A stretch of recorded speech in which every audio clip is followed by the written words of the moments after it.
The name of the game. The name of the game. The name of the game. The name of the game. Ole, ole, ole, ole. We are the champions. We are the champions. Ole, ole, ole, ole. We are the champions. We are the champions. Ole, ole, ole, ole.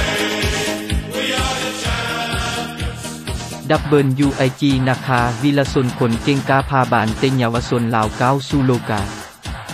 ศาสตร์ลาวคนลาวมีประวัติศาสตร์ยาวนานหลายพันปี มีอารยธรรม วัฒนธรรมที่รุ่งเรืองในแต่ละยุคแต่ละสมัย มีฮิตของประเพณีที่อุดมหั่งมีและเป็นเอกลักษณ์เฉพาะของตนโดยถือเอาพญานาคเป็นสัญลักษณ์กีฬาศิลปวรรณคดีแม่นวัฒนธรรมที่พ้นเด่นฉะนั้นคนลาวสังคมลาวจึงเป็นคนที่แข็งแรงดุมันแต่อันสำคัญแม่นความสามัคคีมีวินัยเป็นมรดกที่ตกทอดสืบมาสโมสรWIG นะคะโดยยึดมั่นถือเอากาไม้พญานาคได้สืบโตเสริมขยายมูลเสือหักศาสตร์เข้าใส่การพัฒนากีฬาบานเต็งเยาวชนลาวได้สร้างวีรกรรมอันล้ำเลิศก่อให้เกิดกองราชวงศ์ยุคใหม่สิ้นใสของยุคสมัยนับแต่มือสร้างตั้งผ่านมาสโมสรได้ผ่านผ้าสิ่งท้าทายทดสอบนักหน่วงหลายประการแต่ก็สามารถญาติได้ผลสำเร็จที่เป็นหน้าภาคภูมิใจ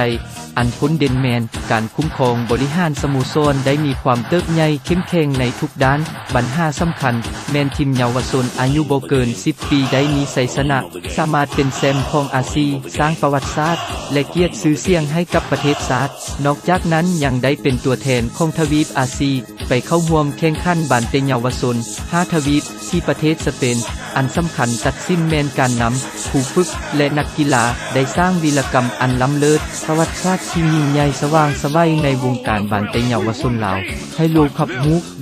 WIG นะคะคือวีรชนของชาติลาวสังคมทางภายในและต่างประเทศให้ความสนใจว่า WIG นะคะมีผลสำเร็จญาติได้แชมป์เยาวชนอายุบ่เกิน10ปีของอาซีได้แนวใดย้อนยังย้อนไทย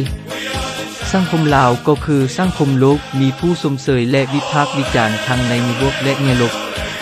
นักข่าวประชาชนอยากมีคำเห็นแลกเปลี่ยนแม่นย้อนการกระทำที่ถูกต้องและแนวคิดที่สอดคล้องก่อนอื่นหมดแม่นการบริหารสโมสรแบบมืออาชีพผู้นำไกลสิทธิเทศเป็นแบบอย่างนำหน้ามีประชาธิปไตยและโปร่งใส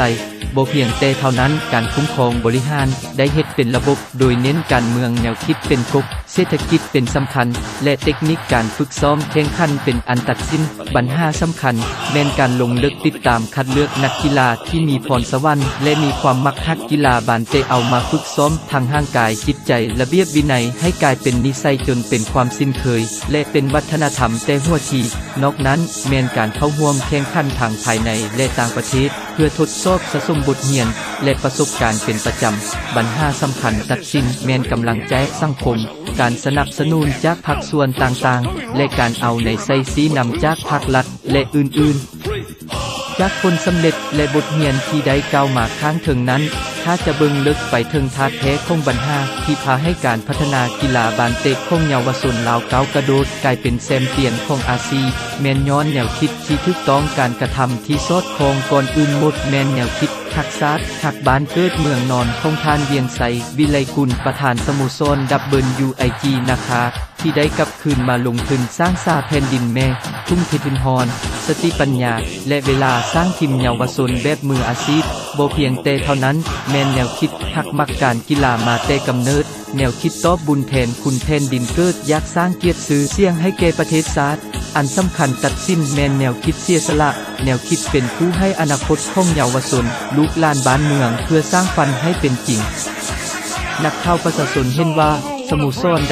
WIG นะคะได้สร้างการหันเปลี่ยนที่ยิ่งใหญ่เป็นประวัติศาสตร์ในวงการบานเตงเยาวชนของลาวสร้างเกียรติชื่อเสียงให้แก่ประเทศชาติกลายเป็นทรัพย์สินล้ำค่าที่หายากแต่ถึงแนวใดก็ตามก็ยังมีหลายปัญหาเป็นสิ่งท้าทายทดสอบถึงความเข้มแข็งยืนยงฉะนั้นเรียกร้องมายังภาคส่วนต่างๆในสังคมให้การสนับสนุนช่วยเหลือเพื่อพร้อมกันสร้างฝันประชาชนหังมีผาสุขประเทศชาติมั่งคั่งเข้มแข็งให้เป็นจริง